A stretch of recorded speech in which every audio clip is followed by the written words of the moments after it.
Welcome to Trendy Entertainment News. Here are today's top topics.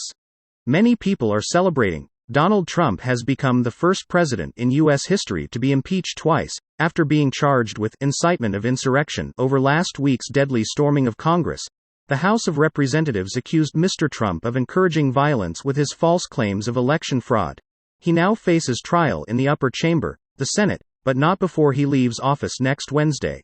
The impeachment article will head to the Senate, which will hold a trial to determine the president's guilt. A two-thirds majority is needed to convict Mr. Trump, meaning at least 17 Republicans would have to vote with Democrats in the evenly split, 100-seat chamber.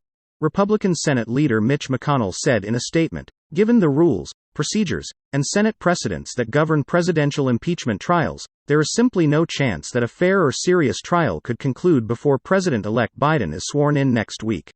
YFN Lucci turned himself in late Wednesday night and is currently in custody at Fulton County Jail. The 911 call that led to the felony murder warrant for YFN Lucci's arrest is disturbing. A call from a woman describing a man clinging to a moving SUV before he was left for dead. TMZ's obtained audio of the 911 call, a woman made in Atlanta last month when she saw a white SUV speeding by, with a man hanging out of the car. She says she eventually saw the man get shoved out onto the street. The witness told the operator the victim appeared to have suffered a gunshot wound to the head, and she desperately tried to get an ambulance to the location because the man was still trying to fight for his life. She remained on the scene while waiting for the ambulance, standing near the victim, and said he was taking his last breath and he died moments later, as TMZ reported. Lucci is wanted by Atlanta PD's homicide unit for his alleged role in the man's death. We're told cops are looking to bring him in on multiple charges, including felony murder, aggravated assault, participation in criminal street gang activity, and possession of a firearm during the commission of a felony. Atlanta PD's offering a $5,000 award for info leading to his arrest and indictment. The date has rescheduled again. After two previous Versus dates were forced to postpone due to COVID-19, the Battle Series has announced a new date for the Ashanti and Keisha Cole face-off for Thursday, January 21. They both promise that this time it's final Versus of 2021 with at Ashanti and at Keisha Cole. A caption on the Versus Instagram post reads next to a photo hyping the new and final date. "Thank you everyone for being patient with USWE. Can't wait for this magical night with Keisha and Ashanti." An in-person battle was originally set for December 12 but was delayed after Ashanti tested positive for COVID-19. Then the January 9 makeup date was pushed back as well, with Versus announcing that the battles would go back to separate locations, just as they had when the series initially took off at the start of lockdown, as COVID-19 numbers continue to increase.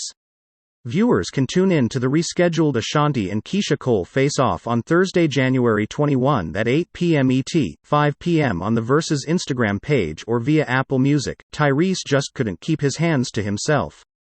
Tyrese sang to his friend during her 50th birthday celebration, but when he tried to touch her leg during a photo op, she shut that down following her glowing Instagram posts where she posed beachside while wearing a golden wrap around bikini. Mary J. Blige continued her birthday celebration. The queen of hip-hop soul turned 50 years old yesterday, January 11, and by the looks of a video clip Mary turned up with some of her friends. Details regarding her celebration remain scarce, but a clip of Blige posing for a photo with Tyrese has gone viral after she made sure the actor kept his hands to himself. In the video, Blige and Tyrese have their arms around one another as they posed for a photo. Tyrese, who has been bragging over his recently announced divorces, spotted with a grin as he diverts attention to the singer. Mary is seen wearing a high-slit dress and is showing off her toned legs, but when Tyrese attempted to touch her thigh for the picture, Blige was having none of that. The singer's face said it all, but Blige quickly shifted back into smiling for the cameras. Fans couldn't help but compare the moment to her Power character. E=0.5s greater than It's a Sad Day for the OWN network. The cable network's first and longest-running scripted drama, The Haves and the Have-Nots, is set to end with its current 8th season. The show's mid-season finale airs Tuesday night, with the final batch of episodes set for May 2021. The Tyler Perry series, which follows the dynamic between two wealthy families and the hired help they employ, premiered in 2013. It will conclude after 196 episodes. Its conclusion follows that of Perry's If Loving You Is Wrong, which ended in June 2020. Perry had a partnership with OWN for several years before signing a rich overall deal with Viacom CBS that took effect in 2019. Added OWN president Tina Perry, We are so grateful to Tyler Perry, the amazing cast and everyone at Tyler Perry Studios for 8 incredible years of making The Haves and the Have-Nots one of the biggest hits on cable television of the last decade. The series will forever hold its place in history as the network's first ever scripted drama, for which we are so proud.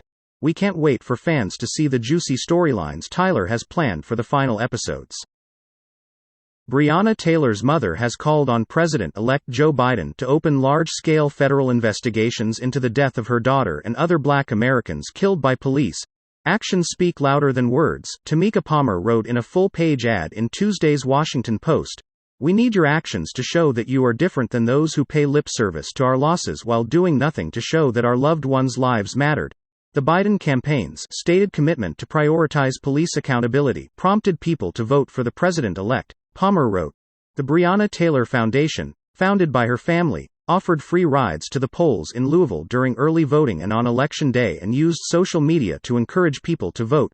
Nothing can bring back my daughter, or the other individuals whose lives were senselessly harmed or lost to police violence, Palmer wrote.